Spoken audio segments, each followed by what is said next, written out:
नमस्कार. तू ही रे माझा मितवा ह्या सिरियलमध्ये रोज काय काय अपडेट होत्या हे पाहण्यासाठी चॅनलला सगळ्यांनी सबस्क्राईब नक्की करायचं, बेल आयकॉन बटन दाबायला विसरायचं नाही. आजच्या भागामध्ये आपण पाहणार आहोत इथे ईश्वरीच्या वाढदिवसाची सरप्राईज पार्टी करण्यासाठी अर्णव रेडी आहे आणि तो मदत घेणार आहे अंजली, मामा आणि आकाशची. तर त्याच्यासाठी त्यांना चुपचाप बोलवलेलं असतं हॉलमध्ये. त्यांची मीटिंग चालू असते हॉलमध्ये की आपण सरप्राईज बर्थडे प्लॅनिंग करायची आणि खूप छान सरप्राईज ईश्वरीला द्यायचं. तिला कळलं नाही पाहिजे अशा पद्धतीने आपण आता तिचं वाढदिवस सेलिब्रेट करून तिला आयुष्यभर आठवणीत राहील अशा छान छान आठवणी इथे अर्णव देण्याचा विचार करत आहे आणि सगळ्यांना ही आयडिया खूप आवडलेली असते. इकडे आपली ईश्वरीला काही केलं झोप लागत नाही. प्रेमात पडलेली ईश्वरी आज इकडनं तिकडनं चुळबुळ करत बसलेली असते. तिला काय करावं सुचेनासं होतं. त्यात सर काम करत आहे आणि ते काही झोपायला आलेलं नाही, त्याच्यामुळे तिलाही झोप येत नसते आणि विचारात तिच्या गुंगा असते. तर ती विचार करत असते की मी खरंच किती प्रेमात पडले यांच्या आणि यांना मी कबूल करायला हवं की मी तुमच्यावर प्रेम करते, पण आता ही प्रेमाची कबुली द्यायची कधी आणि कशी. अशी साधीसुधी नाही देणार, कारण ती आपली ईश्वरी आहे, तिला काहीतरी सरप्राईज द्यायचं आहे. इथे आपल्या अर्णवलाही सरप्राईज द्यायचं आहे ईश्वरीच्या वाढदिवसाचं. त्यांची प्लॅनिंग इथे मामी ऐकते. मामीने मात्र तिच्या मनाने तिची वेगळीच प्लॅनिंग सुरू केलेली आहे. तीही आता ह्या सगळ्या बर्थडे प्लॅनिंगमध्ये मिठाचा खडा घालण्यासाठी रेडी आहे. ती तिच्या पद्धतीने प्लॅनिंग करून कशी ईश्वरीला घराबाहेर काढते, अर्णवमध्ये आणि तिच्यामध्ये फूट पाडते असा तिचा विचार चालू आहे. प्रत्येकजण आपापल्या डावामध्ये रंगलेला आहे. इकडे मात्र डाव रंगला आहे तो वाढदिवसाच्या सरप्राईज प्लॅनिंगचा आणि त्यात राकेशचीही भर. राकेश त्याचा दुसरा प्लॅन तयार करतो आहे की ह्या वाढदिवसात आपण कसा मिठाचा खडा घालायचा आणि ही बर्थडे पार्टी कशी बिघडवायची ना आणि आपल्या ईश्वरीला घराबाहेर कसं काढायचं या गोष्टीत तोही रंगलेला आहे. प्रत्येकजण आपापल्या पद्धतीने प्लॅनिंग करत आहे. एकावर एक सरप्राईज आपल्याला उद्या परवा पाहायला मिळणार. आणि इथे ईश्वरीने तिच्या बहिणीला फोन करून सांगितलं आहे की मी अर्णवच्या प्रेमात पडले. हे ऐकून तिला इतकं आश्चर्य वाटलं. मला ना तुमच्या दोघांमध्ये नेहमीच काहीतरी चालू आहे असं वाटायचं, पण फायनली तू आज कबूल केलं की तू त्याच्या प्रेमात आहे. ही गोष्ट जाणून तिला खरंच खूप आनंद झाला. पण तू त्याला प्रेमाची कबुली दिली का असं विचारल्यानंतर ती म्हणते काय करावं मला काही कळेना. काहीतरी वेगळं सरप्राईज, असं मोठं काहीतरी सरप्राईज करून मला त्यांना माझ्या मनातली गोष्ट सांगायची आहे. मग आयडिया दे. मग ती आयडिया देऊ लागते, स्वयंपाक बनव, छान छान घास भरव, तेव्हा सांग. ही आयडिया काही ईश्वरीला पटत नाही. मग दुसरी आयडिया, तू प्रेमपत्र लिही, तेही तिला काही पटत नाही. अगं कसल्या आयडिया देते ईश्वरी, तिला म्हणू लागते चांगली आयडिया दे, अशी भंगार आयडिया देऊ नकोस. तर ती म्हणते एक काम कर, तूच ठरव तुला कसं सरप्राईज द्यायचं आहे अर्णव सरांना आणि कोणत्या अंदाजमध्ये तुझ्या सांगायचं आहे की तू प्रेम करते त्यांच्यावरती. इथे आता ईश्वरी स्वतःच प्लॅनिंग करणार आहे आणि ती ताईला सांगते तुझ्या आयडिया खूप भंगार आहे, मला त्या आयडिया अजिबात नको, मी माझ्या पद्धतीने मॅनेज करते आणि सरांना एकदम स्पेशल असं मी माझ्या पद्धतीने प्रेमाची कबुली देणार. इथे गणू बाप्पाकडे मदत मागायला ईश्वरी जाते. काय करू बाप्पा, अशी काहीतरी आयडिया सुचव मला, एकदम हटकी अशी रंगील आयडिया ज्याने मी अर्णवला इम्प्रेस करू शकते. बघता बघता तिच्या डोक्यात प्लॅन तयार झालेला आहे.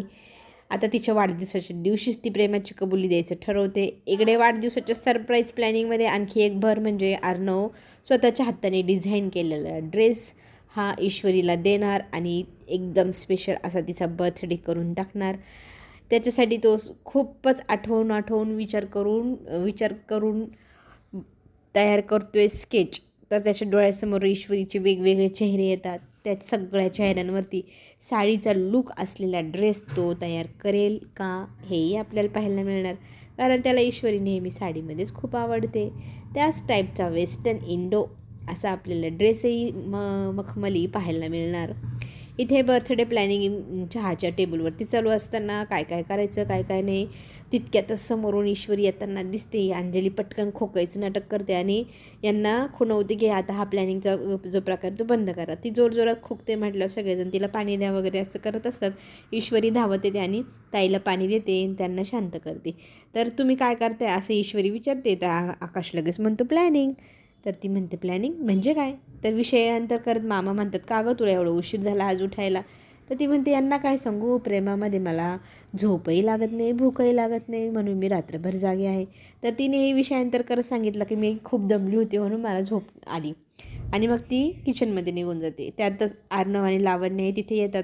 लावण्या अर्णवला म्हणू लागते की तू जे जे डिझाईन्स मागितले ते सगळे आणलेले आहे, तुझी डिझाईन पाहिली, इतकी सुंदर डिझाईन ड्रेसची बनवली आहे. हा जर इंडो वेस्टर्न ड्रेस आपण मार्केटमध्ये लॉन्च केला तर त्याला इतकी मागणी असेल. त्यात अर्णव म्हणतो हा काही विकण्यासाठी बनवलेला ड्रेस नाही, तो एका स्पेशल व्यक्तीसाठी बनवला आहे. आणि ती स्पेशल व्यक्ती कोण म्हणून इथे आपली लावण्य विचारते. तर अर्णव तिला काहीही न सांगता तिथून निघून जातो. तुझ्या कामाची गोष्ट नाही. इथे खरं तर मामाची ट्यूब पेटली. मामा म्हणतात 100% हा ड्रेस ना लावण्य अर्णवने ईश्वरीसाठीच बनवला आहे. तिचं बर्थडे आहे उद्या, तिची सरप्राईज प्लॅनिंग चालू आहे आणि तो स्वतः ड्रेस डिझाईन करतो. म्हणजे तो किती रंगीला, किती छान प्रेमाने भरलेला, रंगांनी भरलेला ड्रेस. या दोघांच्या प्रेमाचे रंग त्या ड्रेसमध्येही दिसणार आपल्याला, असं मामा कौतुक करतात. आणि लावण्याच्या चेहऱ्यावर 12 वाजतात. आपली ईश्वरी कॉफी बनवत असते आणि तिचं लक्ष काही कॉफीमध्ये व्यवस्थित नसतं. ती प्रचंड साखर त्या कॉफीमध्ये घालून ठेवते आणि त्यातच अर्णवचं लक्ष जातं आणि तो विचारू लागतो तू काय करते. तिच्या हातातनं मोबाईल पडतो. पटकन अर्णव तो कॅच करतो आणि विचारतो तुझं लक्ष कुठे, काय चाललं आहे तुझ्या डोक्यात, तू ना माझ्यापासून काहीतरी लपवते सतत मला वाटते. तर इथे ईश्वरीला ती प्लॅनिंग ती मोबाईलवर करत असते कसं कसं करायचं. तिच्या प्लॅनिंगची जी मोबाईलमध्ये लिस्ट आहे ती आता अर्णवच्या हातात जाते काय म्हणून ती घाबरते. पटकन सांगते मी ना नवीन रेसिपी शोधत आहे मोबाईलमध्ये. मग ती प्लॅनिंग चालू आहे माझी, आज स्वयंपाक काय बनवायचं. पटकन हातातनं मोबाईल घेते आणि अर्णव म्हणतो ही अशी साखरेवाली कॉफी मी नाही पिणार. तर ती म्हणते मी दुसरी कॉफी बनवते, तुम्ही जा. तर तो म्हणतो मला आणून दे, मी चाललो आहे. तो रूममध्ये जाऊन बसतो. इथे ईश्वरी आता नवीन कॉफी बनवते आणि सरप्राईज आहे, तिचा नवीन प्लॅन तयार सुरू झालेला आहे. इकडे लावण्याचा संताप होतो. ARने डिझाईन केलेला ड्रेस ही भिकारडी मुलगी घालणार, तिची लायकी तरी आहे का. अशी लायकी काढत तिथे लावण्या नेहमीप्रमाणे तिच्या स्टाईलमध्ये बोलते. वल्लवी मात्र म्हणते माझ्याकडे इतका भारी प्लॅन आहे. आपला अर्णव तिला वाढदिवसाच्या दिवशीच घराच्या बाहेर लाथ मारून काढेल, इतका सुंदर प्लॅन आहे. तो प्लॅन काय आहे तर अर्णवला राकेश आणि लावण्या मामीला विचारते. मामी मात्र आपली सांगणारी कुठे. ती म्हणते मी प्लॅन माझा तयार केला आहे, फक्त तुम्ही तिकीट शोचं मिळालं आहे तुम्हाला पास, तर तुम्ही फक्त शो बघायला आहे, बाकी सगळं मी करते. असं म्हणून मामी तिथून निघून जाते. पण राकेश म्हणतो ही मामीना दरवेळेला माती खाती, मला काही हिच्यावर भरोसा नाही, आपण आपला प्लॅन बी तयार करूया. तर राकेश आणि लावण्या दोघं मिळून आपापला एकांतात प्लॅन बनवत आहे. त्यांचाही तिसराच प्लॅन. प्रत्येकजण आपापला वेगळा वेगळा प्लॅन बनवते, वेगवेगळे सरप्राईज तयार करते. एवढे सरप्राईजचा ब्लास्ट आपल्याला पाहायला मिळणार. चला आता इकडे आपल्याला पाहायला मिळेल की ईश्वरी अर्णवसाठी कॉफी घेऊन येते आणि कॉफी आणल्यावरती तो काहीतरी लपवतोय. तर ती म्हणते तू मी इथे आल्यानंतर काहीतरी लपवत होतं, माझ्यापासून काय लपवत आहे. तर तो म्हणतो काही नाही. तर तिचं म्हणणं असतं तू काहीतरी लपवतोय. तर तो म्हणतो नाही. इथे दोघांमध्ये हा नाहीचा खेळ चालू होतो. आणि ईश्वरी त्याला विचारते उद्या तुम्ही घरी आहात का. तर तो म्हणतो आहे. तिचाही वेगळाच प्लॅन, मला उद्या आपल्या इकडे जायचं आहे मंदिरात असं ती सांगू लागते.